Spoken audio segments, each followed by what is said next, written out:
Neil Funk, Jimmy G, buckets, gets buckets. Oh my goodness, give me the hot sauce, Neil Funk, give me the hot sauce. What are you doing, Dragic?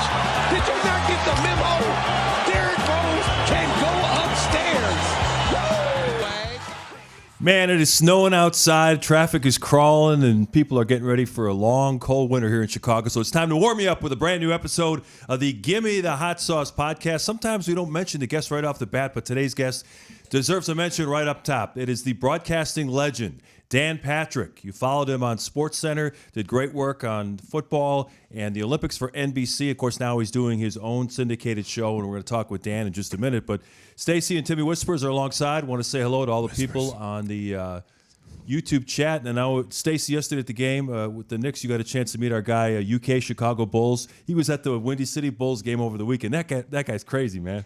Yeah, he got in a little trouble with me at the game. Yeah, because I didn't know who he was. Oh, okay. Yeah. And he's from England, so he doesn't know etiquette, Chicago etiquette, right? So after the game, you got to do autograph signing, right? And so there was a lot of people in front of him, and he literally was just stepping over people, knocking people over to get in front. And I kind of got on. I'm like, hey, there's a process here. You got to slow down over there, big guy. You can't knock over the kids. They chill. And he's like, oh, I'm sorry. I'm so sorry. And I'm like, I thought he was from Chicago, but he was, and then he apologized. He apologized for it, because I didn't know who it was at first. I just saw a guy just kind of like King Kong coming through the forest, knocking people flying. And you didn't know if he had a weapon. People flying out the way. Yeah. I thought it might have been an assassination attempt. I was over there looking for my security, baby. I was like, oh, no, baby, no Monica Sella's here. I'm going to give you a two-piece. And then he's like, can I get this signed? And I'm like, hey, man, you can't knock people over, bro. Like, you got to wait in line. Just all these people are sitting here waiting. He's like, I'm so sorry. But then he apologized after the last game, last night's game. And so, because he was going back to England, he wanted to apologize. And I'm like, oh, you were the guy that was knocking everybody over. Oh, man, it's all right, man. I didn't know you were the guy from England because you didn't address yourself like that. So, we worked it out. And your process for autographs is pretty ladies and children first and all the dudes in the back, right? Mark. I don't want to call you out, but that's probably what the process is. Mark, first of all, I'm equal opportunity, okay? All right. First come, first serve. I never turn down kids, number one. No, the kids are always first. I always want to get the kids first. But the problem is nowadays that everybody wants things signed. Yeah. And it's just so hard to do that because it takes too long. And then the security guards are like Rodney King-ing people. Like there's literally beating people up to get them, get out of here, you're not signing. I mean, they really are kind of mean to the people. So I try to sign as many autographs as possible. That's why I try to eliminate the signing, because once you start signing, then all of a sudden the security guards come in and they start pushing everybody away. But you can get quick pictures, get a picture, move on, go next person. You can get it, it flows a lot easier. Did you hear a story about going back to Jimmy? He came out to the Windy City Bulls game, and Will Perdue ended up giving him a ride back downtown. I heard about that. He came where he was complaining about, I had to take the train, and Uber cost me $100 and some dollars, And Will's like, I could see the wheels turning. He goes, well, I'm going back downtown. I'll give you a ride. So Will had to go all the way back down from Hoffman Estates, giving Jimmy a ride back. Will's a nice guy. Yeah. Will's the type of guy to pick up a stray dog. Okay. Yeah. He's not going to, if you see a dog on the street, he'll pick it up. That's how Will is. That's Will's personality. It'd have been awful crazy, if Jimmy would have been a mass murderer. We never saw Will again. Over there picking up strangers. You don't know that guy? No. You don't know him? You're like, hey, man, let me call you Uber. Yeah. I'll pay for you an Uber. I'm going to get you an Uber over here. So. But Jimmy was everywhere. He had a picture with Joakim Noah. He was inside the Bulls locker room. Like, man, he got access that was unbelievable. I guess it shows if you're persistent about something, this guy here, Whispers, man. What are you doing, Whispers? He's got a porn site going on over here. Come on, man.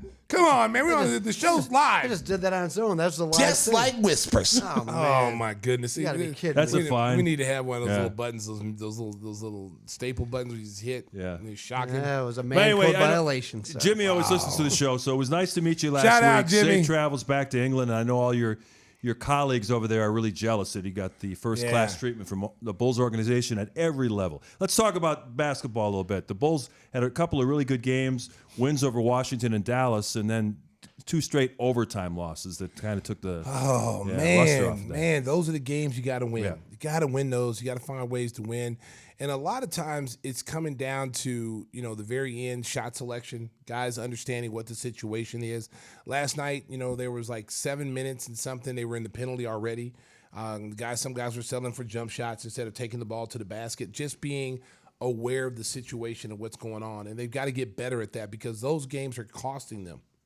Last 3:51 of overtime, they didn't score, and as you mentioned, shot selection was a factor, but also it seemed like they got into their half-court sets, and New York's defense really locked in. They weren't able to get great shots. They went away from Vooch. Yeah. Vooch, I thought Vooch, the one time this year where he stayed predominantly in the paint. In the first half, I think he had, he had like 10 to 12, 15 touches in the paint, and he scored like 7 of those. He was really dominant in the post. It really took it to the Knicks in the first half, and then they kind of got away from that, and they went back to the perimeter game. And that's what I'm saying. You have to, Mark, you have to be aware of the situation. What are we trying to get here? I mean, at the end of the day, your big three have to play well. Vooch, Zach, and DeMar have to play well. Okay, so we've already established that. So now that we got these 3 superstar players on our team, we've got to find ways to incorporate other players. We've got to find ways to get Patrick Williams off. We've got to find ways to get Caruso more than 3 shots a game. We've got to get other people involved and then also be able to get our own shots and be also recognizing what's a good shot and what's a bad shot depending on the situation. Yeah, Bulls are now 3-11 in clutch games. That's defined as when the margin is within 5 points in the final 5 minutes of the game. Last year, they were top 5, I think, in that category in terms of wins in close games. And Billy Donovan referenced it after the overtime loss in Atlanta, which was an absolute heartbreaker. But he said that, right now we have a very small margin for error. And I found that kind of interesting that he was saying, I knew this was going to happen because last year we got those 2 shots from DeMar, the back-to-back around New Year's Day. And he said, we won a lot of those close games that you could say maybe we were a little bit lucky. And he knew that there would be a regression, and that's really hit him hard this year. Yeah, I mean, I understand what he's saying. I don't believe that. Yeah, I don't buy into that because at the end of the day, it's about putting the ball in the basket. It's about getting stops when you need them the most. And they just have not been able to do that consistently. When they're out in transition and they're getting deflections and they're getting steals and they're running in transition instead of walking the ball up, because there's no way, Mark, you're a top 3 team in deflections and steals and you're not converting those into baskets. Most teams who do that are blowing teams out because, your defensive efficiency's up. Just your whole overall numbers are up on the defensive end because you're getting easier baskets. What the Bulls are starting to understand is that when we're not getting turnovers, when we're getting turnovers and we're not running, we become a stagnant offensive team. We walk the ball up the floor, you allow the defense to get set, and then, then it's hard to score. Then you find, taking tough jump shots, shot clock winding down. But when they push the ball in transition, get 20, 25 fast break points, that offsets that stagnation on offense. Yeah, right now the Bulls are getting outscored by an average of 9 points a night from the three-point line, and we know that this is not a big three-point shooting team. How can they make up for that deficiency? You almost know going into a game, Stacey, that you're going to lose at the three-point line. So they got to get to the free throw line, and they have to shoot a high percentage on twos. Well, I mean, they could probably be a much better three-point shooter if they allow Kobe White to shoot more. Kobe White is really shooting the basketball really, really well. Patrick Williams is shooting over 40% from the 3. Maybe get those guys some little bit more open looks. Yeah. Maybe get Zach LaVine more on catch and shoots than, one dribble, step back, 3-point shots. Get him some high percentage 3-point shots. There's a reason why Golden State shooters shoot the ball the way they do. There's a reason why Tyler Hero shoots the ball the way he does. Those guys are constantly on the move. They utilize screens and they catch and shoot. So, they've got to incorporate some of their really good 3-point shooters, especially guys like Kobe White, who's coming off the bench and is capable of scoring 20 or more points a game and is proven that he's a 3-point shooter. Find ways to get them more 3-point shots. In the flow of the offense, right. Not just coming down, jacking up threes, but in the flow of the offense. And I believe, and I've been saying this all along, that is going to help. If you're throwing the ball into Vooch, and Vooch is killing his man one-on-one, then all of a sudden the defense has to make a decision. Do we double him? Because we'll double him because we don't think that the Bulls can shoot. Well, okay, cool. When they scored all those points against Washington, and they shot the ball really well. They shot the ball really well against Dallas in the 3-point because the ball was going inside right. and then back out. That's the formula for success. They got to really try to tap into that a little bit more. Whispers, you got any thoughts on what's ailing the Bulls right now? Well, after seeing Brunson break the ankles of Caruso, and that was tough. And seeing him earn his money, and when you're talking about putting a dagger away, that just I know Stacey wanted him to come here, and you're like, darn, that was an opportunity we should have had. Well, and Dallas now is looking to make a trade to get somebody to help out Luka Doncic. They had the guy in the roster. They should have just paid Rick. They did not respect his game. Yeah. They thought it was. First of all, it's the price is too high for him. Right. This is a second round pick. He outplayed his draft status. There's been a lot of second round guys who have outplayed their draft status, have been better than what their draft status was. It's not his fault he was a second-round pick. He was a first-round pick. The guy won a high school, state championship, won a college championship, and just knows how to play. He's an NBA son. He's been around the game since he's a baby. So that has to mean something. And now you look at Dallas, and they're in shambles. They have no one. They thought Spencer Dinwiddie could pick up that role. But when you saw Jalen Brunson last night, we were making a comment like, for a little guard, he plays much bigger than he actually physical. is. Like he posted up Patrick Williams and was backing him down. And it's like he's 6'2". Yeah, he's a power guard. And he moves like he moves. He loves contact. He searches it out. And then late in the game, he was the reason why they won in overtime. Yeah, he wants the ball. He wants the ball in crunch time, and he's going to make the right play with it, and that's the reason why the Knicks won last night. Well, there's that other two-time MVP. What was his draft pick? The Joker? Where did he go? He was second round too. And Giannis was middle of the first. So each of those guys have a couple MVP trophies. There's been a lot of guys. I mean, you got guys who've been late in the first round who've been steals. They were talking about the Spurs draft picks of, Keldon Johnson and all those kids that, Lonnie Walker and all these kids that they had on their roster that were late first round picks, early second round picks that have turned out to be very good players. So you can get quality. It's just all about make sure you find the right one. Yeah, and back in their championship era, Tony Parker was at the end of round one, and Manu Ginobili was the second-round pick. Speaking of MVPs, it had to hurt to see Derrick, a DNP, and Tibbs loves him, so it's not that the coach doesn't like him, but right now he's not in the rotation. It's sad.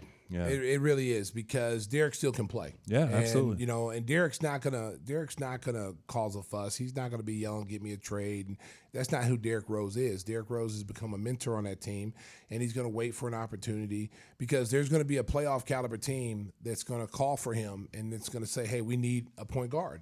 I mean, it's just going to happen. The kid can still play. He can still play at a high level.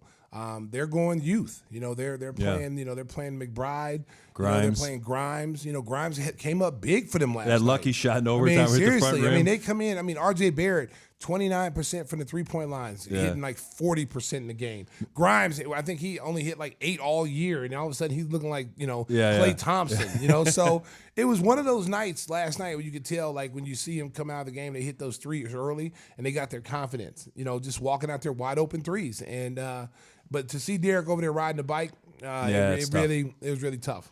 And the Bulls and Knicks, of course, will have a rematch at the United Center Friday night.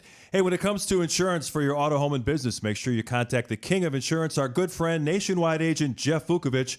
We know he's a big Derrick Rose fan, and he supports all the Bulls teams throughout the season. He supports the Bulls, White Sox, Cubs, Bears, big Chicago sports fans. You can reach him at jeffvuk.com. That's jeffvuk.com. He'll take care of all your insurance needs, and he has the best jingle in the business.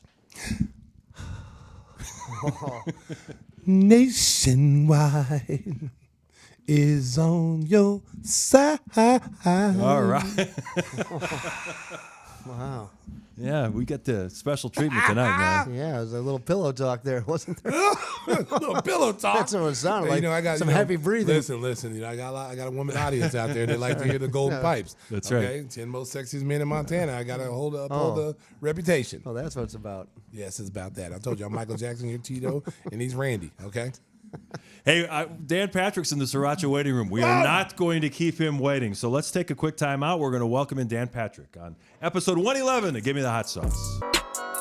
Episode 111 of Gimme the Hot Sauce rolls on. It is now our pleasure to welcome in Broadcasting legend Dan Patrick. You followed him all these decades on ESPN SportsCenter. Did fantastic work at NBC, and of course now the host of his own show, The Dan Patrick Show, which is a great title for a show starring Dan. Dan, welcome in. Thanks for making time for us. I'm just curious, when was your first interaction with a young, precocious Stacey King? Does it go back to Oklahoma, or was it the early Bulls championship years?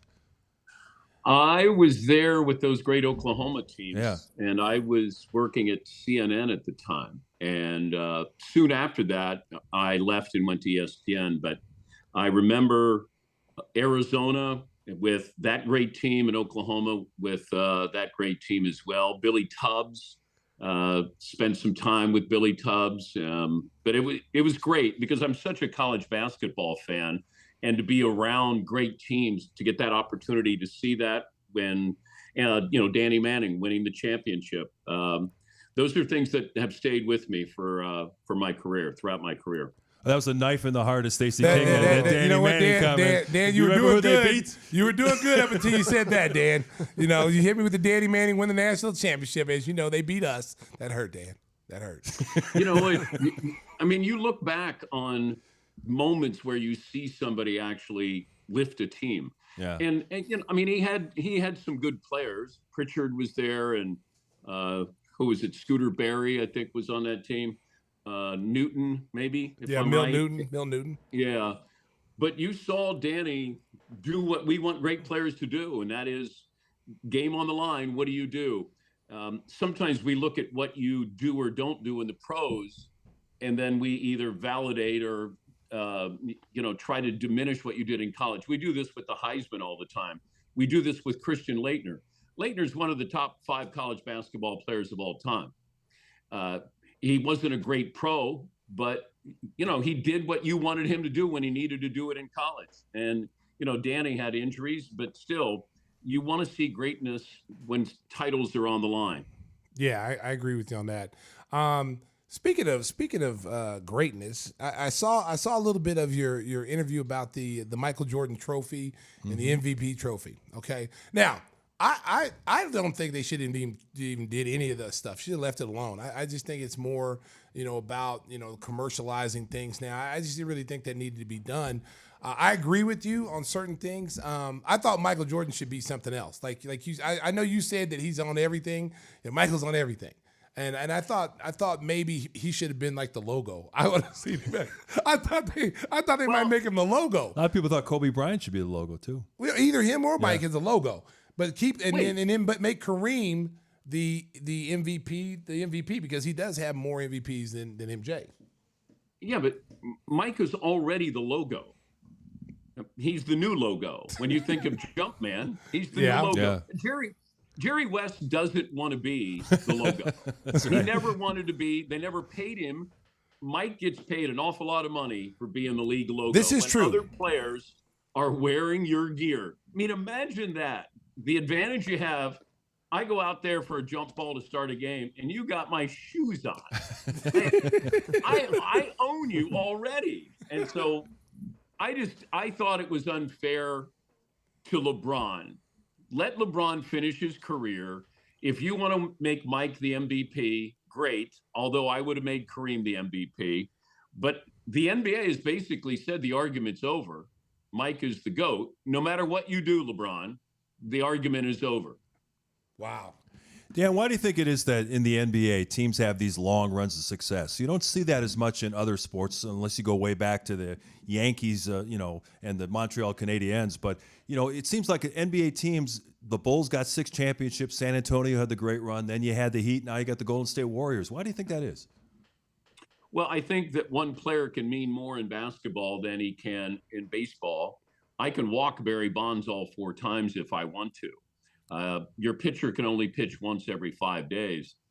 If I'm playing San Antonio, Tim Duncan's going to be out there for the next, 12 to 14 years. Greg Popovich is going to be the coach. You're going to have, sort of that same nucleus. 2 players can make a difference and win a championship or keep you in contention. You can't say the same about baseball. Aaron Judge had maybe the greatest offensive season of all time. They didn't win anything. Got in the playoffs. But I think with basketball, if I've got 2 guys and I've got some pretty good surrounding talent there, you can win a championship. Football, you saw Patrick Mahomes against Tampa Bay in the Super Bowl. He might be the best quarterback in the game. They sacked him, and he was not a factor. The defense ended up neutralizing him. It doesn't happen that often in basketball. We don't do a box in one or any of those things. I can't put my hands on you. Feels like we want more scoring. So it feels like if you've got a couple of marquee players, it's easier to win or stay relative in the NBA. What do you think about what's going on with Golden State, how they can be so dominant at home and look below average on the road? I mean, it's they're 12-2 at home and 2-12 on the road. What do you think about that? I think they get caught up in they're complacent. I think they get bored. I think that they rely on Steph too much because Draymond can't take over a game. Clay's not doing it. If he does it, it's very sporadically. The younger players haven't stepped up, and I get the feeling that they sort of go out there and just play. There's no real sense of urgency there. And maybe they feel like, let's just kind of get through the regular season, and then we're going to be hard to deal with in the postseason. I had all the confidence in the world last year. I thought they were going to win the title. And this year, I don't have that confidence because that window of opportunity where the younger players are supposed to step up and you hope the older players aren't coming back down. And I think that's what's happening with Golden State right now. Hey, Dan, I know a lot of our listeners are curious about your career, going back to the SportsCenter days when you were hosting the primary show with Keith Olberman. You guys became had this great celebrity following. And I don't know that we see that in today's media. When you reflect back on it, what stands out about that run that you and Keith had? Well, management fought it. They didn't want us to be popular, as Really? strange as that's going to sound. Yeah, they were worried, and a member of management once told me, we don't want to have another Berman. And I thought, why wouldn't you want to have somebody that people know and tune in to watch the show? And they fought us tooth and nail. They did not want us to be anything more than just two guys sitting there, and that the four letters were the most important part of ESPN. But, Keith and I were together a little over 5 years. I think if they had made it a little bit softer landing and welcomed us in and kind of appreciated us a little bit more, we would have been able to do a few more years. But I'm lucky. I got a great opportunity. But when I tell people that they fought us the entire way, they're surprised. But ESPN has a revisionist history. They go that they did welcome us, but they didn't. It was it made it tougher. But also, nowadays they encourage you to be goofy, wacky, have a hot take, all of that stuff. We tried to get away with stuff. Because it's almost like, if you're old enough to remember Eddie Haskell with Leave It to Beaver, he's always trying to pull shit over on, Ward and June Cleaver. We were trying to sneak stuff by our bosses because we were working late at night to see if they were even watching. And I think because of it, there was a little sense of danger. We got yelled at. We got threatened with our jobs before. Wow. But through it all, I lasted there 18 years, and it was such a great opportunity to go in and make mistakes, but have fun and be on every single night and covering, some of the biggest events in sports history. I was at ESPN at that time. I tell you, it used to be must-watch TV. Just the comedy, and it was something that we had never seen, and that people had personality. You and Olberman, and Craig Kilborn, who was also funny, and Steiner. You guys had these personalities, but you could also see that you guys were bracketed, you couldn't go too far. And now you watch ESPN now, and it's like people are screaming and yelling, and it's like it's not the same. It's not the same. And I'm not saying anything against anybody that works over there because they have a job to do. But when you hear Stephen A. Smith screaming, and now all the analysts are starting to scream now, so it's like this big scream fest. every single morning. You're just like, oh man, loudest voice wins. I gotta change the TV. I can't watch this. I'm watching Dan Patrick show. You know, that's just what ESPN has bought into. Everybody, it's almost like to win an argument, you win it with volume. How loud can you be? And then that's how you win your argument.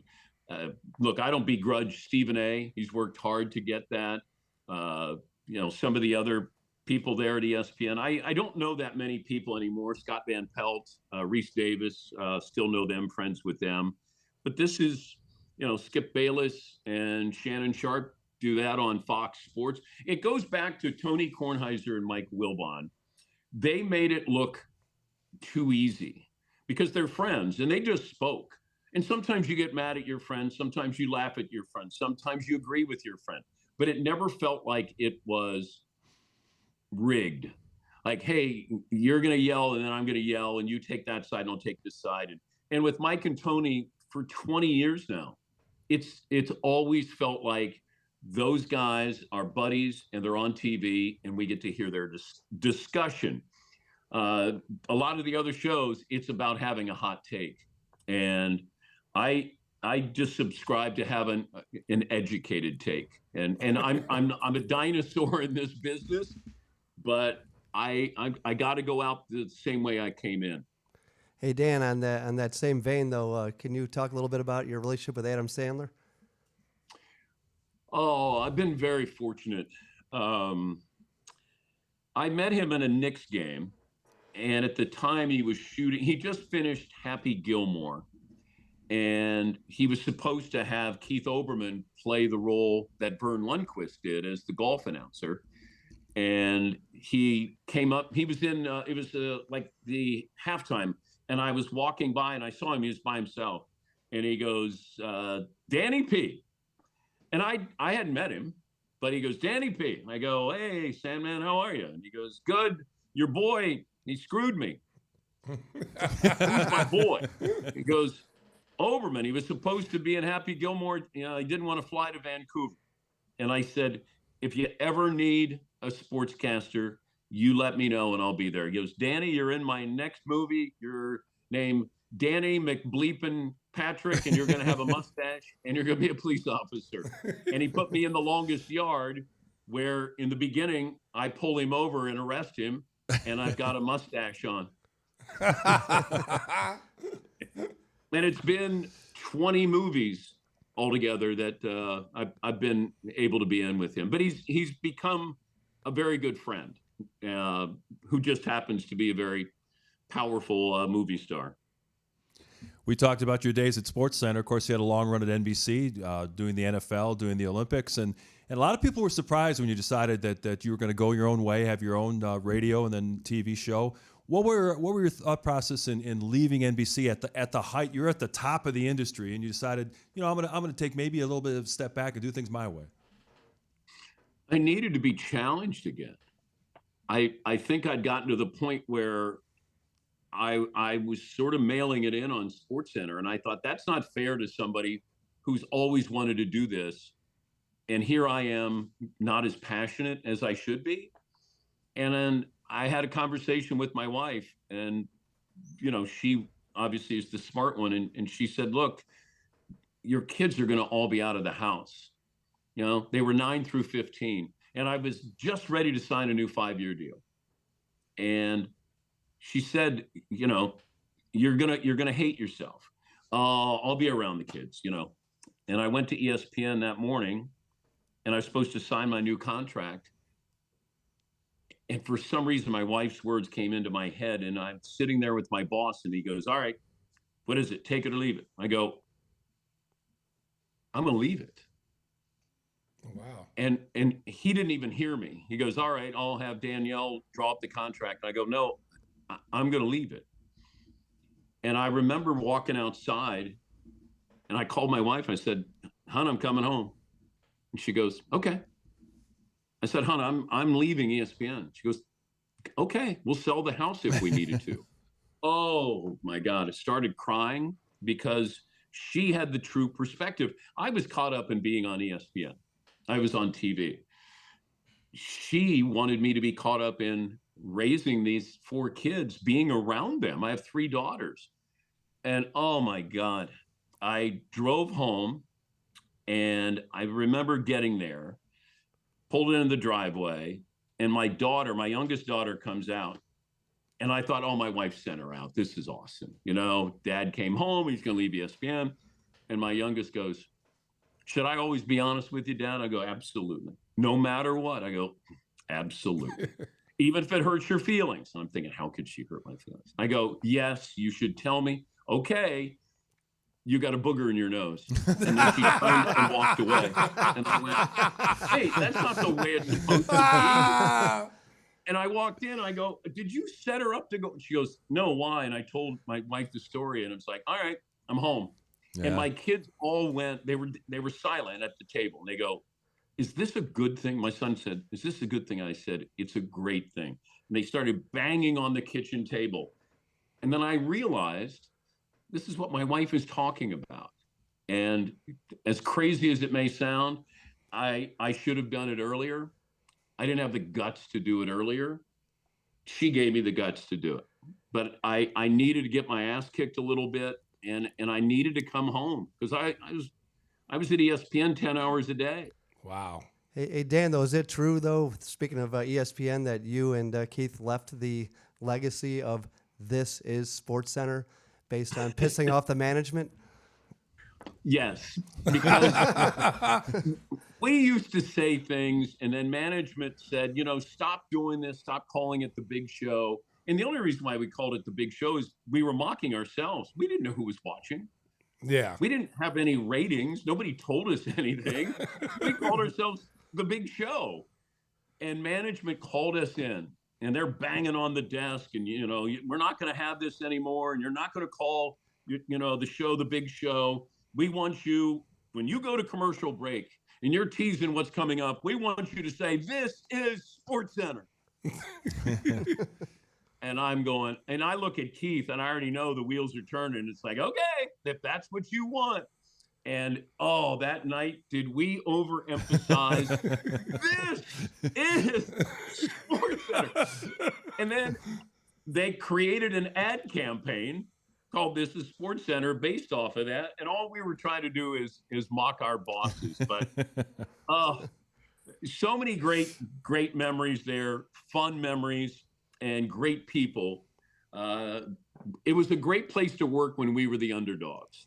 When you're the favorites, it's a little bit different. But when we were sort of that fraternity and you were finding us at night, it was pretty special. A lot of fun.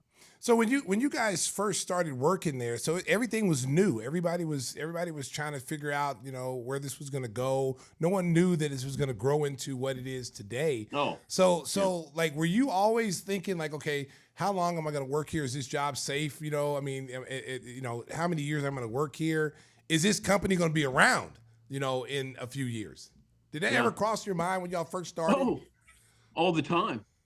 I remember, you know, we were going to buy a house that was $189,000, and I was making $110,000. And I said to my wife, I said, I don't know if we should do this, hon. I don't know how long I'll be able to keep the job and make this kind of money. And I look back on that, and I mean, that's how naive I was. I didn't have an agent. They gave me whatever they gave me. I had signed a 3-year contract. The president of ESPN took me out to lunch, and he said, I want to add 2 more years. I'm thinking, great. I go home. My wife goes, well, how much they give you? I go, I don't know.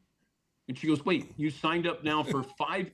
I didn't care. I just wanted to do sports. I never, ever looked. I didn't care what Berman made. I didn't care what Olberman made. I didn't care about any of that because I never wanted that to, you know, it would influence you. I just wanted to do it because I loved it. But I held on for dear life. I went in for a contract negotiation, and the president at the time, Mark Shapiro, he said, you're over the hill and you'll never get another job. Wow. But he wanted me to resign. Oh, yeah. Yeah. And he acknowledges this now. And he laughs about it. But I remember going, wait, I'm over the hill and I'll never get another job, but you want to resign. And I didn't put the two together and go, well, he wants me to I'm not over the hill and I'll never get it. He wants me to stay. But in my mind, I'm like, oh shit, I got to take whatever you're offering me. And I did. So for 3 years, I went in at 10 in the morning and I left at midnight. So I did radio, then I did the 11 o'clock SportsCenter.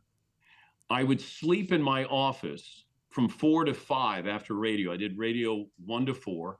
I had a sleeping bag. I slept for an hour, got up, and then I wrote SportsCenter because we had to write everything. And I did that for 3 years, 5 days a week. So Sunday through Thursday, I didn't see my kids. I'd come home, they'd be in bed. I'd wake up, they'd be in school. And I did it for 3 years. Absolutely mind-boggling. But they never let us know where we stood within the company.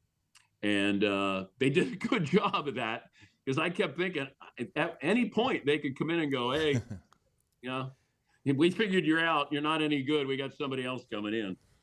Wow.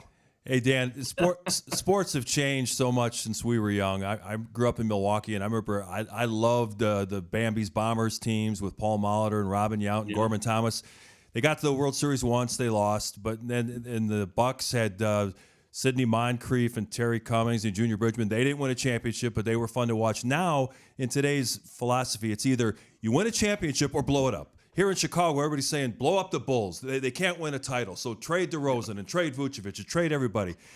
It just amazes me that people can't take enjoyment out of getting a chance to watch a competitive team play. It seems like you're either champion or blow it up.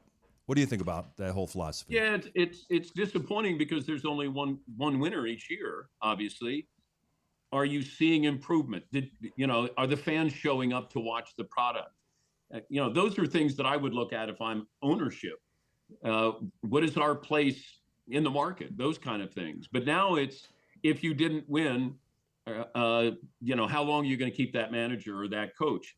It feels like now you get 2 years to prove yourself in the NFL. And then after that third year, you might be out. If you're a quarterback, we'll give you 2 years. Everything is expedited. Whereas if you look back at John Wooden at UCLA, in today's college basketball, he would have been fired. Mike Krzyzewski at Duke when he started out. Yep. But these are some of the greatest coaches of all time. And I think sometimes we don't want to wait. We're a very, very impatient society, and certainly when it comes to sports. Talk a little bit about your show and the Danettes and how much, because I know I've been on your show a few times, and you guys just seem like you have so much fun. It doesn't even feel like it's a show. It's like you're in the basement of someone's house and you guys are just having a good old time. You got the basketball goals set up the side, and during the break you go out and shoot some, and the Danettes are in the background, and you made it popular for everyone to see who's on the show and the guys behind the scene, which I think is real cool. I mean, we do that here with we got a sweatshop here. We got a bunch of teenagers that are working. So, we try to get them, some airtime on here, but it's really cool how you do that and how you implement everybody on the show that works on the show with you. I had the idea when I left ESPN that I wanted to create something that hadn't been created. I wanted to have multiple cameras. I wanted you to see the sausage being made. I wanted you to see what happens during commercial breaks. We might go shoot hoops. I might be on the golf simulator. There might be an issue. There could be a technical issue. Tomorrow is Meat Friday. We could be outside checking on the Traeger grills, what's on the grill. But I wanted you to come in. I wanted you to come in and stay and get to know us. And that's why I always call out the Danettes. Whenever anybody talks on radio, I call out their name, because I don't want somebody listening on radio to go, I don't know who that is talking. I want you to familiarize yourself with them. And I wanted them to be part. I didn't want to hear my voice the whole time. I wanted to have almost a studio audience that reacts back to you. You say something stupid or something funny, you're wrong about it, whatever it is, there's an immediate reaction. And I'm very lucky to have the man cave of all man caves. We have 11 cameras in there. Everything is, for public consumption. But the Danettes have to be willing to be part of that and laugh at themselves and laugh at each other. That was the hard part, because they hadn't been on the air before. Yeah. And you're asking them to be a personality, or, hey, don't take yourself so seriously. Well, I've been doing this for 40 years. I know that I can laugh at myself, or you can laugh at me. These guys are, you know, there's no background that said, hey, now you're ready, let's make fun of you. And that's why it works, because they allow themselves to be, I always tell them, at the end of the day, it's just content. That's it. When we're done, and then we do it the next day. It's content. Within the show, embrace it, and they have done an unbelievable job. I mean, that's why this show's been nominated the last 5 years for a Sports Emmy. Daily, I mean, we go up against SportsCenter and Pardon the Interruption and MLB Tonight. I mean, we have 12 people. We're just a little show. But we give the presentation that we're a bigger show. But that's because of the guys that I work with. Well, Dan, you get a kick out of this. We've got a 5-person crew, very young people in their early 20s, and Stacey calls them the Siracha Crew, you know, after his Gimme the Hot Sauce. And so our young producer, Matty, just held up a handwritten sign that said, wrap it up. And I'm thinking back to the great Jim Valvano in his speech saying he's got tumors all over his body, and they're flashing the light to tell me to wrap it up. So I got Matty Keller here telling me to wrap it up. Well, we got Dan Patrick on the show. Come on, Matty. You know how what are you doing? To get Dan Patrick? Yeah. She acts like you're just a regular guest. I was in the audience that night when Jimmy V gave that speech, and it didn't hit me in the moment, but leading up to that, I had lost my father to cancer, and I purposely didn't get to know Jim Valvano when he was an analyst at ESPN. And he was the Pied Piper. You'd go out and he would buy drinks and he would just tell stories. And I remember the last week that he was going to be there at ESPN, I said, you know, I purposely didn't want to get to know you because I knew he was dying. And I told him why. And I said, you know, my father died, and I can't go through that again. And he's like, how long did they tell you your dad had to live? And I go, 6 months. And he goes, how long did he live? And I go, 6 months. And oh my God. Yeah. I thought he was going to cry because he realized when they give you that date, they're not too far off. And they weren't off with Jim either. And he said to me, when I die, would you put a goddamn good picture of me over your shoulder on SportsCenter? Oh, man. Wow. And it didn't dawn on me, but he, you know, you're dying and you know that they're going to do a story on you on SportsCenter. And he said, just put a good picture. Will you do that? And I remember saying that on ESPN that Jim requested that we get a good picture of him to put over our shoulder. And, he was as funny as anybody who's ever walked through that building. Talk a little bit about your relationship with Stuart Scott, because he was another guy that everyone was really close to, and you know, he passed away of cancer too. What was your relationship with Stu? I didn't have a good relationship at all. We were extremely competitive with one another. But I mean, we were never going to change. And it's not that we didn't respect each other. I mean, what he did at the ESPYs, that, you know, his final year when he got the Jim Valvano Award, I mean, that's one of the most remarkable moments in my life that I saw that. And what he did and how he became something more than just a SportsCenter anchor. But we competed. I mean, he thought he was every bit as good as me. He wanted the 11 o'clock SportsCenter. He wanted to be doing the NBA Finals. I was doing it, you know, when you guys were winning championships. It became, we played flag football. He would tape up his ankles. He was competitive. We played basketball one time, and this will give you an idea of how we both were with one another. And the guys on ESPN News, SportsCenter said, come out and play. And I could play a little bit. I just didn't want to play anymore. You know, somebody undercut you, somebody fouled you. I just didn't, you know. So I said, all right, if you promise, Jason Jackson, Scott Van Pelt, these guys, I said, if we can just run up and down the floor, and I can sweat and shoot a couple jumpers, great. They said, we promise you that. I said, I don't want somebody picking me up 94 feet. Well, I show up. And Stuya has got Air Jordans. He's got Mike's, Air Jordan jersey. He's got goggles. He's got sweatbands on. I mean, he's ready to go. And I'll be damned if he doesn't pick me up full court. And I got so mad at him at one point. And I'm dribbling on the right side, and I'm dribbling with my left hand. I said, "Where do you want me to fucking score on you?" and Stewart didn't say anything because he knew he wasn't on my level playing, but he's a good athlete and played hard. And I said it again, and he didn't say anything. And then I went to the hoop, and he tried to block it, undercut me. I land on my back. I'm out on I'm knocked out just about. And I'm like, they're like, you got to go to the hospital. And it was point. So it was like, we needed one more. I said, no way. I said, I'm going back in. I said, give me the ball. Got the ball top of the key. Took a shot, made it, got in my car. I actually drove over like cement blocks and I should never have been driving. I had my Jeep Cherokee. I went over this circular driveway and I drove myself to the emergency room. I had chipped a vertebrae, and then I went and did SportsCenter that night because I was worried that Stewart was going to do instead of me. Wow. That's how crazy it was. But we brought out the best in each other. But, we were competitive, and I was not backing down. He wasn't either, but I did get a chance to visit with him probably the last 10 days of his life. And I told him how much I loved him and that I respected him. And, I wanted you to bring your A game every single night. And he understood it. And he said, you made me better.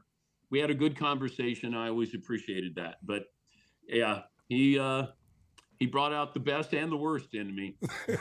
That's an awesome story. So bad. I mean, you were there with Jordan in practice. Not that I'm Jordan, but I'm saying, where do you want me to score on you? It's not like I'm, Larry Bird, where I'm going, where do you want me to score on you? Hey, It was so embarrassing. It was so embarrassing. But you was a big time scorer in high school, though, right? Did you score? You had some game. You got don't sleep on don't underestimate your game there, Danny. I know you shoot it. The greatest highlight of my life was when you guys played the Suns, and you were at the stadium. The Suns were practicing. I had lost a shooting contest to Dan Marley in preseason.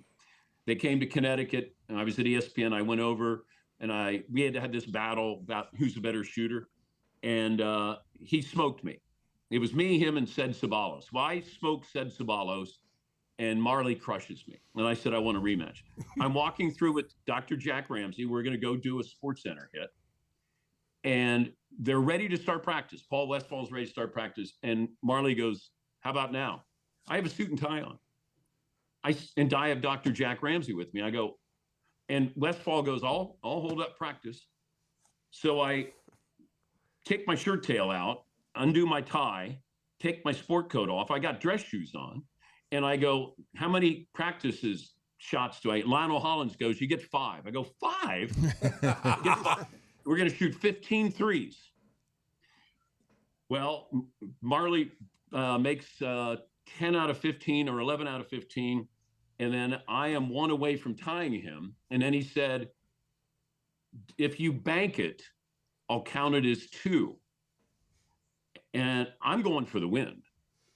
Well, I banked it and beat Marley in the 3-point shooting contest. The next night, Stacey, I think he hits 8 3-pointers against you guys. He said he went from the worst night to the best night he's ever had, losing to me. And I gave him a lot of credit because I had nothing to lose. But Jack Ramsey, here's the Hall of Fame coach, as we walked off the floor, he goes, in that voice, Dan, if I didn't see it, I never would have believed it. I said, Jack, you've seen a lot of great shooters. He goes, and you're one of them, Dan, at least today. And I went, I'm good. That's awesome. Well, I think that's a great note to wrap things up here. Dan, you're so generous with your time. We really appreciate you taking us down memory lane with SportsCenter and all the great stories you told us. Continued success with the show. We'll be watching. And when you come to Chicago, we'll have to get you out for dinner. Well, we're sending you some hot sauce, too. Yeah, we'll get you some hot sauce. Our producer who rushed us off the love show, she said we're going to make sure you get some hot sauce. There's one more thing, guys. What's that? Dan and the Danettes, they were having a conversation one day on the show and said the best sports broadcaster they could think of that doesn't do that would be Christopher Walken. Yeah, Tim does a pretty good Christopher Walken impersonation. No, but that's what they said. Why don't you give him a little bit? Well, I want to hear Dan's perspective on that. On Christopher Walken being a sports broadcaster, you guys were talking about that one day, and you were doing your own Christopher Walken on the show. Well, I don't do Christopher Walken very well, but I just remember he showed up at a party and he had kittens. So he walked in and he went to a party with a trench coat on, and he walked in and they go, "What do you got?" He goes, "Kittens. I brought kittens." And he brought out 2 kittens at a party that he went to. And I always thought it was just an awesome story. Who brings kittens to a party? Tim, tell him why. I always bring kittens with me. You never know when someone needs a little cuddly wuddly. Dan, we have. Okay, thank you guys, and send me some sauce there, Stacey. We'll do Always that. Great to see you again, and thanks for thinking of me. Thanks, Dan. I appreciate it, buddy. Yeah, Tell Dan- Fritz I said thanks, too. We appreciate it, Dan. The great Dan Patrick, our guest on Gimme the Hot Sauce. And all the folks on the chat are asking, we want more cowbell. We want more Christopher Walken. So with the holidays coming up, Chris, tell the folks how they can get that great Gimme the Hot Sauce. Well, it is Christmas. Christmas season, yeah. And the best gift of the year, as everyone knows, is some hot sauce, unless you get it in your eye. Are you looking to get the best gift this year? Well, then get some hot sauce from the King. That's right. Use King 21 to get 21% off. Get the green, the red, the hot as shit, 1871. Or the King Skew if you're having some ribs. Do you have ribs on Christmas? Yes. And Dan just dropped the Traeger grill, so you get stuff off the grill. Use the hot sauce. I'm pretty sure it's a sponsor of his, and also kittens. So, yeah, call today, and we'll set you up. We'll get it out by Friday, and you'll have it for Christmas. So did you get the new order in, Chris? Tell me, hot sauce packing back in the closet there? Whispers, he's busy all the time packing. That's why I got to do the reads. I think he's back there now, packing up some of them back orders.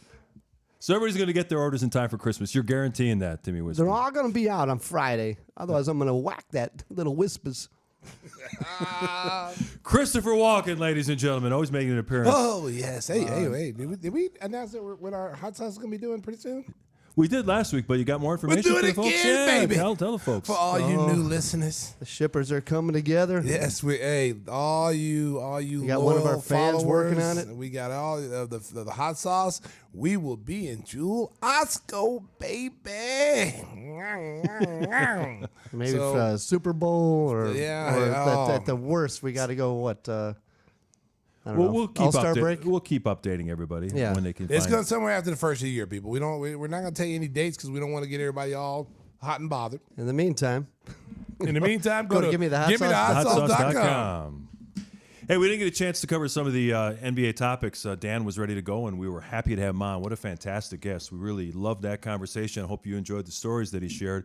Some NBA news we didn't get to. News of the day, Steph Curry hurt his left shoulder in Wednesday's game against the Indiana Pacers, and they're saying he's going to miss at least a few weeks.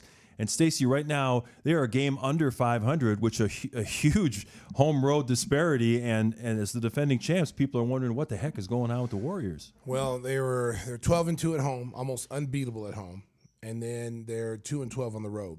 And talking to Dan Patrick, saying that they might be getting complacent, that they feel like they're going to turn it on when the playoffs start. I have to strongly disagree with that. It's tough to do, yeah. Because if you're already setting the tone and the tempo of how you're going to play on the road, you're not going to play every game at home. And you may not even have home court advantage. You may start off in the playoffs as an 8 seed and have to go play Denver or whoever will be the number 1 seed at that time, Phoenix. Who knows? So you don't want to continue to not win on the road. It's amazing when you look at the numbers and the stats of how they're doing it. The problem right now with them is that they're having a problem with their bench, their younger players, because the starters are outscoring everyone on the opposition by plus 24, okay? And that was last week. I don't know what it is right now, but it was plus 24 a week ago. But when they're on the road, that production is going down. They're in the negative number. And their defense is terrible on the road. And it's these younger players not understanding, their role, what they're expected. So Steve Kerr's going to have to start trying to stagger minutes with some of his starters. Maybe keep Draymond Green out there to give him some stability, to get him through their offense. You can't keep relying on Steph Curry because, as Dan said, that's one thing that he sees that Golden State does too much is they rely so much on Steph Curry to bail him out all the time, and you're just going to wear him out. It's not like Steph Curry's 6'6", 205 pounds. Yeah, and with Golden State struggling right now, they're 10th in the West. The Lakers are out of a playoff position right now, even as great as Anthony Davis has been playing. At the top, entering play on Thursday, it's a tie between the New Orleans Pelicans and the Memphis Grizzlies. Now, we knew Memphis would be good with Ja Morant, but what New Orleans is doing has been amazing. And they got under the skin of the Phoenix Suns when the victory well in hand, Zion Williamson decides to do, a dunk contest dunk with nobody on the other side of the court. What'd you think about all that? I liked it. Yeah. I mean, it's just basketball. I mean, there is no written rule that says you're up, whatever the point total is, that you can't take a shot at the end of the game. If you don't want the guy to score, then go play defense. I mean, me and Scott Williams used to do it all the time with the Bulls. We'd be up and then we'd shoot a three. It was like, and Will too. Will Purdue would do it too. We'd be up like 15, 20, and there'd be like, 30 seconds left and the shot clock's winding down. I'm pulling. I remember Jerry Sloan got back. Boy, I thought me and Jerry Sloan was getting ready to throw some fists. I shot a three and hit it. And then I started to walk off after the game. It was at the buzzer. He came over the bench, and he came off the bench, man, and let me have it. They had to hold him back, had to hold me back. I'm like, man, I will beat your old ass. You better stay over there. And he's like, that's Bush League. And then, Karl Malone, all these. Like, stop it. Yeah. Like, if you don't want it to happen, stop it. So, Phoenix did something very similar to what they did to New Orleans. I mean, Chris Paul shot a shot at the end of the buzzer. And so, teams don't forget. And Chris Paul's known for giving guys shots in a very sensitive area when he's walking by and stuff. So he's not exactly what you'd call, devoid of blame in some of these unwritten rules. Chris Paul, at this point in his career, is desperate to get a championship. And Phoenix has lost like 4 or 5 games in a row. They are struggling right now. Booker's been out, but it seems like Phoenix is a team that's kind of teetering on going the wrong way right now. Well, I mean, you lose a guy like Jay Crowder, not playing him and trying to move him. That's your toughness. A guy that can guard people, gives you some physicality, takes some pressure off of DeAndre Ayton on the rebounding. They're not playing him for whatever reason, trying to move him.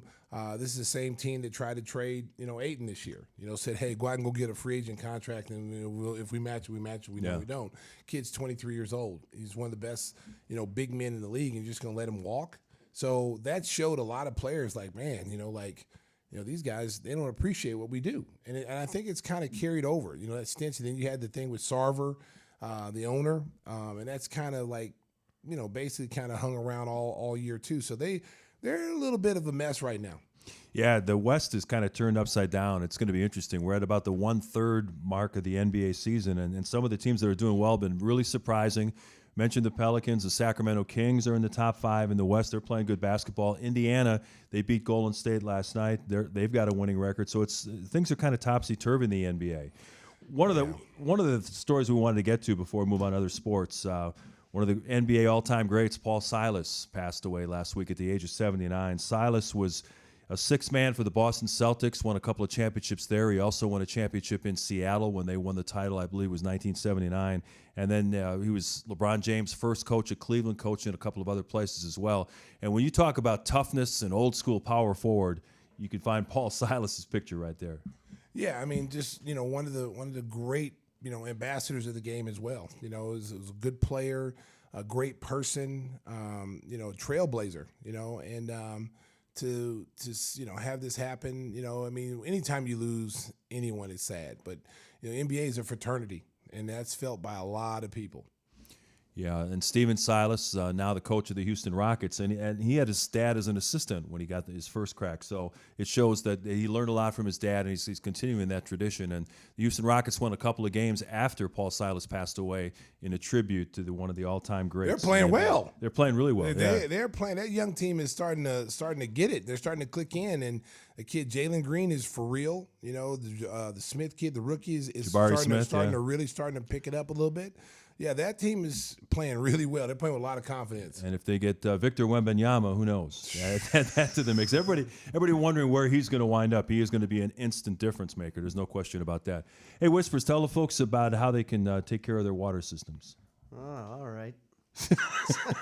Well, don't be so enthused there, Timmy Whispers. I know you're not. You've got Andy staying at your house in Fort Myers, so you got to. I know he's worried about getting assaulted, but that's all right. Now wait a minute, you got to have some context. Not everybody listens to every second of every show. Why is he worried about getting assaulted? Well, because last couple months ago, we had a weirdo just enter the place and beat on the door, saying he was going to break it down and kill me. He was looking for his wife. Yeah. Or girlfriend. Yeah. Why don't we just tell the full story there, Tim? Don't just leave our listeners guessing what could have happened. All right, I had her in my closet, but that's besides the point. I was trying to protect her. Wow. Okay, when you end up on Dateline with what's the man named Keith, the old guy, Father Time, Jack Frost. Yeah, we'll see how funny it is there now, buddy. No, Tim was a really nice guy. He tried.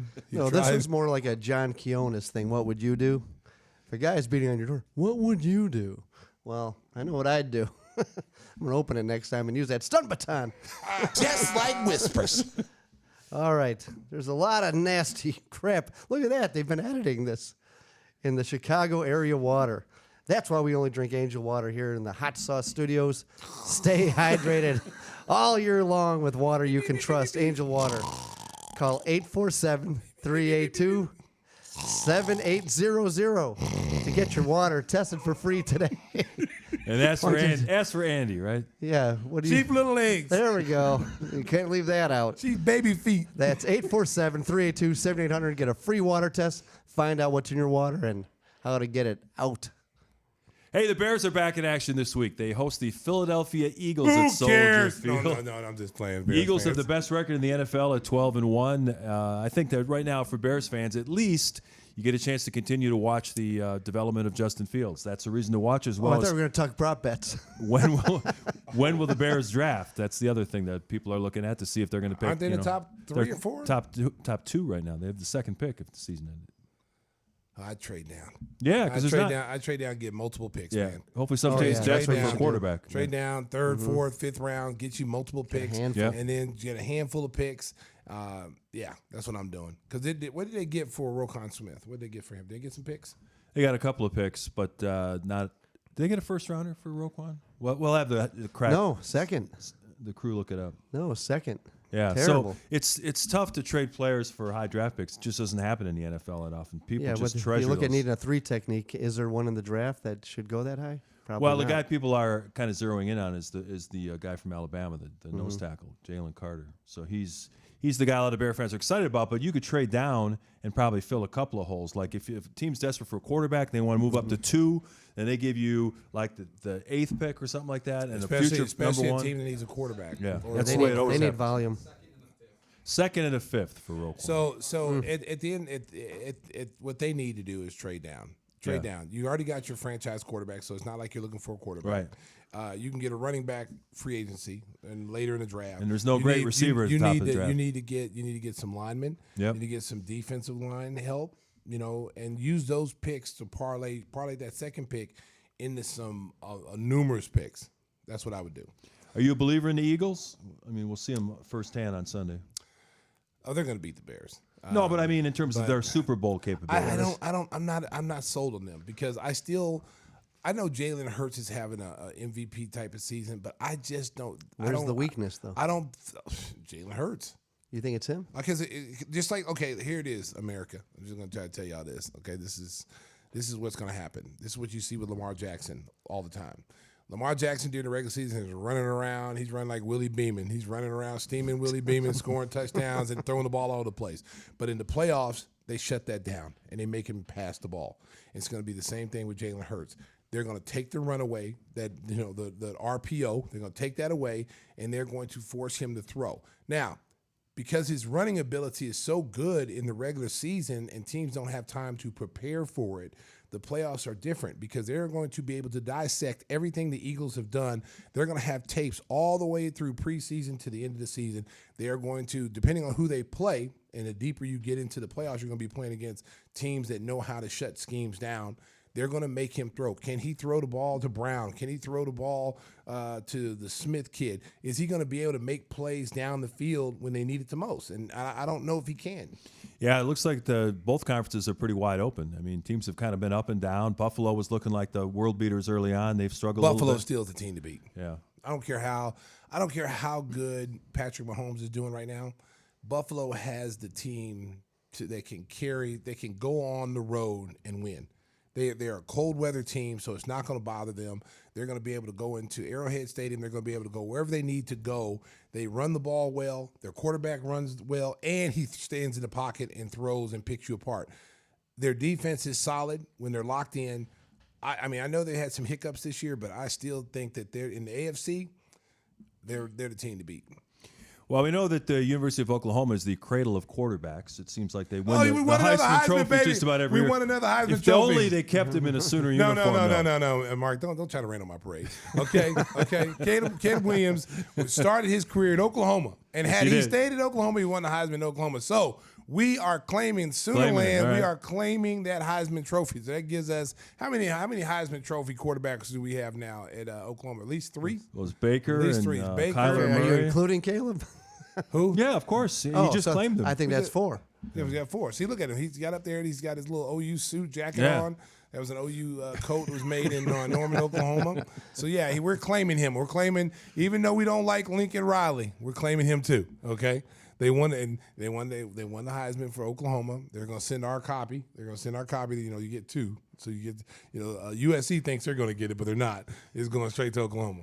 And unfortunately, one of the former Oklahoma. We got 6. 7. 7. Quarterbacks? They just keep adding them on. 7 Heisman, baby. So total Heisman. 7 Heisman. We're talking about quarterbacks.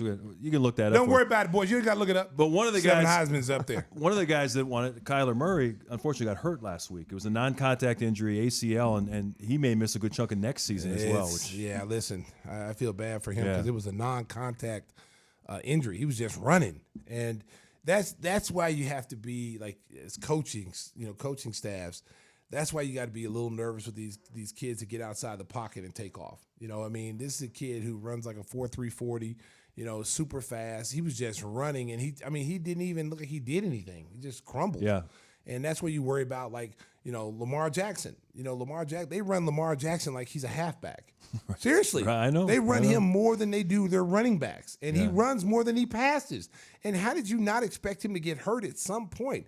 I mean, you go back and look at the careers of Robert Griffin III, Cam Newton, these running kids who got demolished and got hurt, and they never were the same. Yeah. It's tough.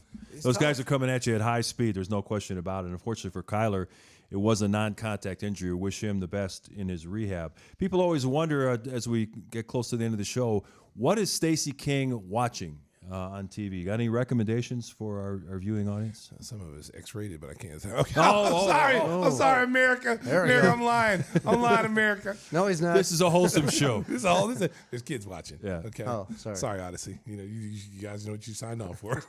There you go. I've watched The Boys. I've watched The Boys. Hey, Yeah. I'm telling one of the you. best. I'm telling you, it's one of the best shows. Don't let your out children watch The Boys, though. there. No. But there's not a new season out, is there? No, it's not out yet. It's Oh, not out yet. geez, But The okay. Boys, I'm going back rewatching it. Oh, it's the best, I just started rewatching it again. That is wild. I'm that gonna show. tell you something. It is like really dark. Yeah. It is really dark. It's a very dark My cover. favorite character on there is Homelander.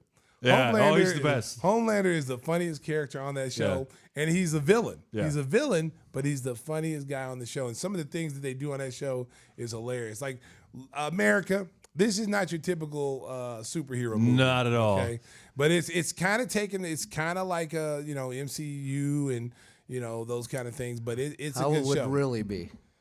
Well, Homelander's dressed up in a Captain America type outfit, but he is the most despicable person walking the face of the earth. Yes, he is. Yeah. He's got a little dark side to him. He's got a little dark side. He's drinking breast milk, in the show, and I don't know how it's They some go to kind of fetish. nightclubs. Some kind of fetish with it. Yeah, They kill people. They kill people. They cover it up. It's not for children. Not for children. No, do not let your children but watch it. If you're an adult and you're over 18 and you're older than Francisco, make sure you watch it. Okay, Francisco can't watch this kind of stuff at his house. His mom makes him watch Bambi. There you go.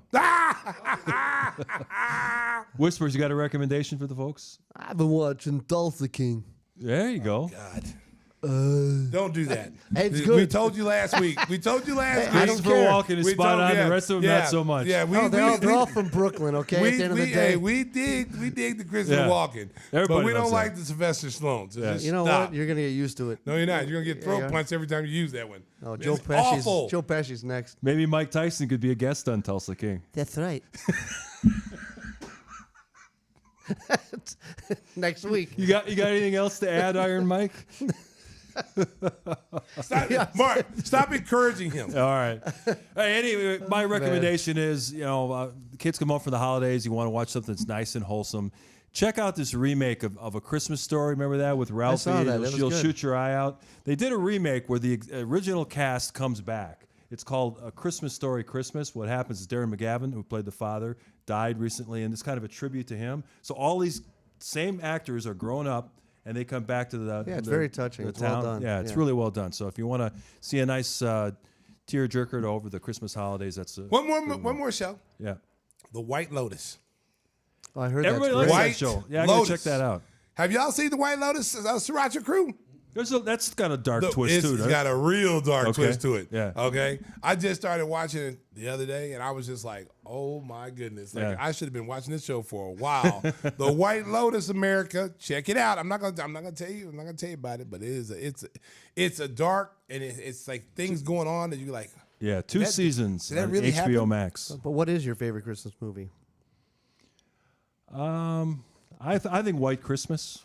no. Mine's still Die Hard. No, my favorite Christmas movie is probably Lethal Weapon? no. It's probably Rudolph the Red-Nosed Reindeer when he fought the Heat Miser. You remember that? I'm Mr. Heat. Yeah, Heat Miser and I thought you'd go with Krampus. No, man, nobody's watching Krampus. Okay, that was not a Christmas movie. That was terrible. Yeah, if you're Norwegian, it really haunts you. That's terrible. No, the children movies when you were a kid. Yeah. like you couldn't How the wait Grinch to get Stole home. Christmas. Yeah, How the Grinch Stole I was Christmas. a kid when I saw Die I Hard. just saw a video the other day. It was the funniest thing because I always follow these videos on IG and I always repost them. So there's these two little kids sitting on the couch, and then the Grinch came in the house, and they didn't know. They didn't know him. It was just like a dude just walked in the house, and he was in a Grinch suit, and he started stealing their presents. And they know about the Grinch stealing Christmas. yeah. One kid just went crazy. Started punching him and fighting him. The Grinch is slapping him in the head and pushing him off. And the kid is just crying. They're both crying Yeah. and screaming because they actually thought the Grinch was real Yeah. and coming in stealing Sure. their Awesome. Christmas. If you're a young kid, It was so funny. I saw it on TV. It's real. Speaking of how media can influence people, how about the thing you shared with us with the NFL quarterbacks as women? I totally bought into it. That was pretty remarkable because they That's showed complete all agreement. the quarterbacks around the league. What Yeah. you know who guys? You know who issued that? Where they can find that? Because that is NFL memes. On that is really Facebook. good. It was hilarious. Starting off with the great Tom Brady, Yeah. and some people were writing some funny stuff. Like, Again, it's more for very adults. It's not disturbing. really Well, for the- it was based off of how many beers would it take? Yeah. How many drinks would you would have to take to be with this particular girl? Who was 4 cases? so they photoshopped all the quarterbacks to look like women, I but think it their was real Patrick face. Mahomes. They had him looking really bad. Oh, Patrick No, Mahomes was- yeah, the Lamar wor- Jackson. Lamar Jackson. Lamar Jackson was 2 cases, but the worst was Aaron Rodgers. So you have 4 cases. Full out Wisconsin blackout or something like that. Yeah. You got to look it up, America. It is a funny It is really funny. thing. So if you get a chance, check that out. We mentioned the weather's turning. It's going to be miserable, so you got to be like Stacey. You got to have your own personal driver. Is Mike waiting for you outside? Yeah, Mike's out there. He's Yeah. out there right there doing push-ups. Doublemint In wins the along snow. tonight. Yeah, he's we got the Doublemint twins. We got the Dynamite girls. we got Stacey Hoodoo travels girls. in style. There's We no got the question Hoodoo about women it. out there in the We have a party in that Rock- little the Rockettes. SUV. It's Christmas yes, time. it's He's with the Christmas time. Rockettes now. Exactly. No, Mike's serious out there doing push-ups in the snow. Windy City Limousine provides championship service. Making a reservation is so easy. It's a slam dunk. Let Windy City break the full court pressure of traffic to get you to your destination in style and on time.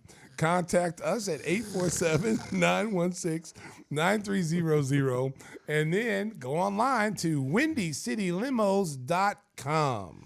I'll tell you, one of these weeks we're gonna have a snore off between Stacey and Whispers. I really be sleeping when he reading his. I don't fake. He's faking mine. I really go to sleep when I got what is it, narcolepsy? Yeah, that's what I got when he's reading his reads.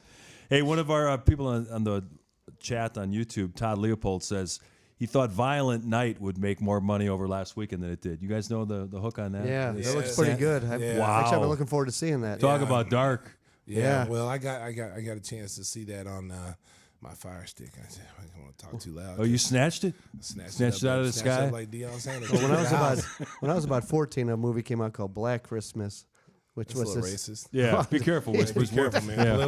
You've been canceled. Yeah. Yeah, you've been canceled. Whispers just got canceled. Just in time for Christmas. Just in time for Christmas. So Santa Claus goes house to house, just killing all the families. It was really nicely done. Well, it's like Bad Santa. That was hilarious. Oh, Bad That Santa was good. That was good. Billy, One of my Billy favorites. Ray Thornton. Yeah. Billy Bob. Billy Bob Thornton. Yeah. That was funny. He's funny. What was the little kid's name? Thurman Merman or something? Yeah. Yeah, that dude. Again, it's only for adults, but Only it's for adults. Hilarious, just hilarious. Thurman Merman. Well, on that notice, we've just about wrecked everybody's Christmas. I think it's time to bring this show to a close. I want to thank the great Dan Patrick. Some of the stories he told were classics. We'll be posting them on social media in the next couple of days to get a chance to relive that again. I thought that was one of our best guests. I mean, he really told it like it was back in the day at SportsCenter. Behind the scenes at ESPN, that things that no one knew. You know, it was really awesome having him. We try to bring good guests on every week. You know, Stacey just lining up the A-list guests for us, and we'll continue to do that as we wind down 2022. And again, we're excited about our new partnership with Odyssey. You can now find us on the Odyssey app as well. Stacey and I have been on the score promoting the show a little bit. I'm actually going to do a co-host shift in a couple of weeks. So, see, you're just moving up in the world. Hey, ladies and gentlemen, I forgot to tell you, Mark will also be doing a Bulls game New Year's Eve. New Year's Eve. Stacey and I were doing that home game against the Cleveland Cavaliers. They went to the bullpen, and there was nobody out there but Mark. They said, come on. Come on, Mark. Everybody else had plans. Everybody else had plans. I'm spending with my family. I'm going to Acapulco. Call Mark Shanowski. He'll be ready. What they did was like spin the bottle. You know, they said, well, who's left? But he's working with me again, so baby. we'll Reunited, and it feels so good. Woo! Well, that's going to put a wrap on episode 111 of Gimme the Hot Sauce. I want to thank the Siracha Crew for their great work. Thank everybody on the Twitch chat who watched us live on YouTube. Hey, there they are. We don't have a catchy. Well, I think the Siracha Crew is a very good name. Hey, get Matty over there. Get Matty. Get Matty's face on there. Come on, guys. Oh, she's hiding from the IRS. Sorry. she just said she didn't want to be seen. She's hiding from the IRS. She's getting paid too much. Yeah, exactly. Oh, it's been such a great time, guys. I enjoyed this show with you guys, and I wish you all the best. And there'll be some throat punches given out as we leave the show today. Francisco, you'll be getting one. And Tim. Just in time for the holidays. Those two guys. You get a two-piece with no biscuit. And if you happen to find my boy Matty Ice's wallet out there, and if you haven't went to go buy you Starbucks or a Chipotle on his dime, please get that man back his wallet, please. Yeah, that ain't right. That's not right at all. Get the Christmas spirit. Hey, get me a burrito while you're at it. You know, hey, find my man's wallet. He was, I don't know where he was at. I think last time where were you on a bus or something? I don't know, Matt. Where was you at, buddy? Come on, help us out here. We're trying to get your wallet back, son. The Admiral Club. Huh? At DePaul? He was at DePaul. He was over in DePaul area. Oh, you kissed that wall goodbye. Yeah, well, yeah. Hey, listen. Just get the man back his ID. There you go. Get the man back his insurance card, and then give him back his Chipotle card. Okay, he only had $1 left on it, so he ain't gonna be able to buy nothing. So just make sure you give it back to him. Come on, people. It's Christmas. Come on. Wow, we really dragged him down at the end of the show. Hey, for all your hot sauce needs, though, make sure to go to GimmeTheHotSauce.com. Timmy Whispers personally guarantees he's going to stay in that.